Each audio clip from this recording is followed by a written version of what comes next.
हिंदी कहानियां सुनने के लिए वीके एंटरटेनमेंट के चैनल को सब्सक्राइब करना ना भूलें और साथ ही लगा बेल आइकन भी जरूर दबाएं। नमस्कार दोस्तों, आप हैं अपनी पिया सिंह नेगी के साथ। कहानी सरोगेट मदर जो मैं आपको सुनाने जा रही हूँ, ये लिखी है डॉक्टर सरला सिंह ने। बहुत ही प्यारा लिखती हैं और हर कहानी में कुछ ना कुछ ऐसा समाया होता है जो आपको सोचने पर मजबूर कर देता है। तो ये कहानी आपके लिए, सरोगेट मदर। 4 भाई बहन में सबसे छोटी मालिनी एक गोरी चिट्टी तीखे नैन नक्श वाली लंबी सी लड़की थी। पिता एक छोटे से किसान थे। बाकी बहनों की तरह उन्होंने मालिनी का विवाह भी 15-16 साल की कच्ची उम्र में ही कर दिया। जिस लड़के से मालिनी का विवाह हुआ वो भी उस समय इंटर कर रहा था। शादी के बाद माता पिता ने बहुत समझाया कि यदि आगे नहीं पढ़ना चाहते तो कुछ तो ITI ही कर लो। महेश ने किसी की भी नहीं सुनी। माँ बाप कब तक उसका खर्चा उठाते। एक दिन उन्होंने महेश को अपने घर से निकाल दिया। उनकी सोच थी कि यदि उसे बाहर निकाल देंगे तो मजबूरन कोई ना कोई काम करेगा ही। आपने अपने बेटे को निकाल तो दिया, पर सोचा भी है कि वो कहाँ जाएगा? पड़ोस में रहने वाले रामपाल ने कृष्ण कुमार यानी महेश के पिता से कहा, भाई साहब, इंसान को जब तक ठोकर नहीं लगती वह कहाँ संभलता है। इसे भी ठोकर लगना जरूरी है। कृष्ण कुमार ने कहा। महेश मालिनी और 3 बच्चों को लेकर दूसरे शहर चला गया। वहां अपने एक दोस्त की मदद से प्राइवेट कंपनी में नौकरी करने लगा।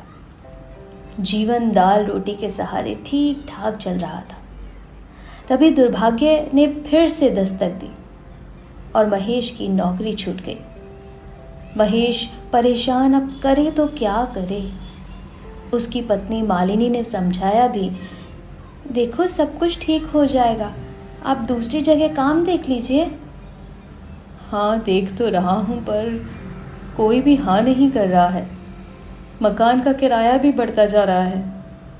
मेरा कुछ सामान है, उसी से काम चला लिया जाएगा। तब तक आपको कहीं ना कहीं काम मिल ही जाएगा।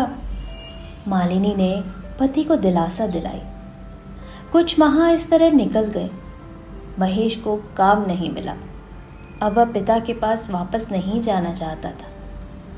एक दिन शराब के नशे में ट्रेन की चपेट में आ गया। मालिनी बिल्कुल टूट चुकी थी।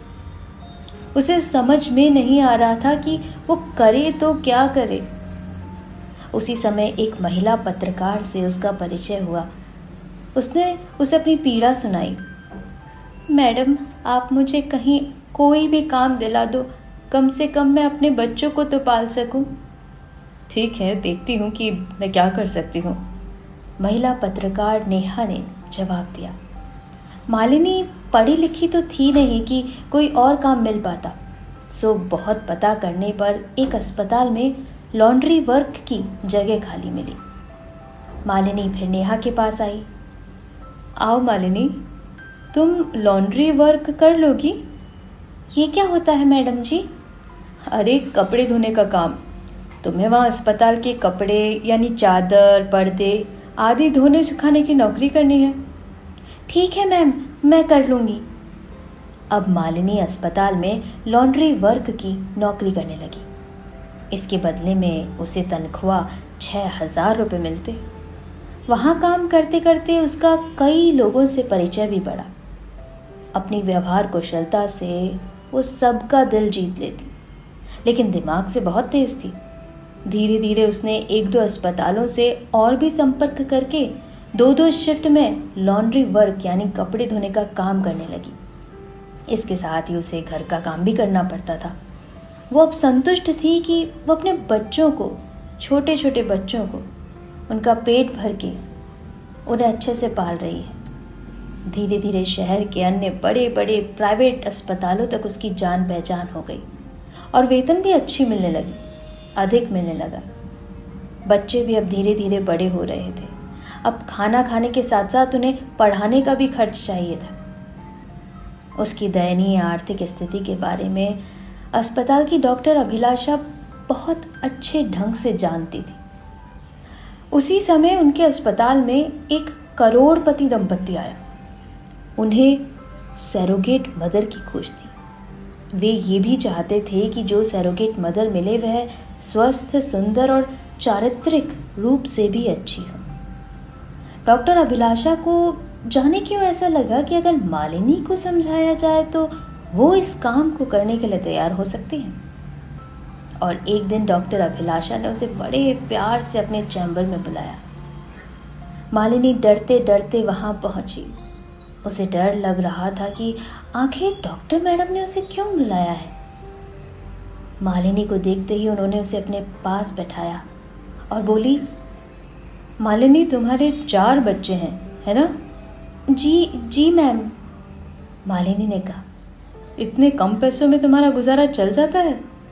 डॉक्टर अभिलाषा ने पासा फेंका। चलता तो नहीं, पर चलाना पड़ता है। करे तो करे भी क्या। आपको तो पता ही है ना कि मैं पढ़ी लिखी भी नहीं हूँ। मैम जी की कुछ और काम भी कर सकूँ। मालिनी की आंखों में आंसू थे। डॉक्टर अभिलाषा को महसूस होने लगा था कि यहाँ काम बन सकता है। मैं तुम्हें एक काम बताती हूँ, यदि करोगी तो पैसों की भरमार हो जाएगी, डॉक्टर अभिलाषा ने कहा। बताइए मैम, ऐसा क्या करना है मुझे?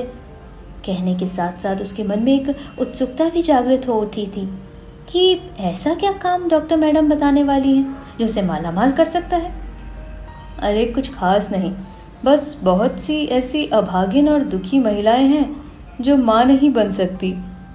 तुम अगर चाहो तो उनका ही भला कर सकती हो, डॉक्टर अभिलाषा ने बड़ी ही चतुराई से कहा। वो कैसे मैडम जी? मालिनी ने पूछा। इसके लिए तुमको सरोगेट मदर बनना है। तुम्हें इसके लिए बहुत सारा पैसा मिलेगा। बहुत सारा मतलब लाखों रुपए। उन पैसों से तुम अपना मकान बना सकती हो, बच्चों को एक अच्छी शिक्षा दे सकती हो।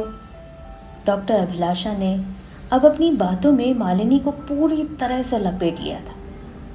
अपने बच्चों के भविष्य के लिए मालिनी ने डॉक्टर अभिलाषा की बात मान ली। अब वह 2 मकान और अच्छे बैंक बैलेंस की मालकिन है और अब धन दौलत का लालच उस पर इस कदर हावी हो चुका है कि सरोगेट मदर बनने को उसने अपना पेशा ही बना रखा है। महंगे कपड़े गहने की आदी हो रही मालिनी अब करोड़पति बनना चाहती है। कहानी यहाँ हुई समाप्त। इस कहानी को लिखने वाली लेखिका है डॉक्टर सरला सिंह। मैं आपकी अपनी पिया चाहती हूँ कि हर लेखक की कहानी पूरे विश्व तक, ऑल ओवर वर्ल्ड तक पहुँचाऊँ। तो आप भी पिया का साथ दीजिए और प्लीज़ अगर आप लेखक हैं तो मुझे कहानियाँ भेजते रहिए और मैं उसे अपनी आवाज़ देने की पूरी कोशिश करूँगी और उसे सब जगह पहुँचाऊँगी।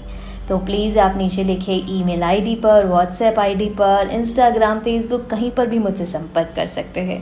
बनी रहेगा आप अपनी पिया सिंह नेगी के साथ बीके एंटरटेनमेंट बाय पिया सिंह नेगी के यूट्यूब चैनल पर। सब्सक्राइब करना और बेल आइकन दबाना मत भूलिएगा। Thank you so much, love you so much, miss you so much, and don't forget to miss me. Mwah.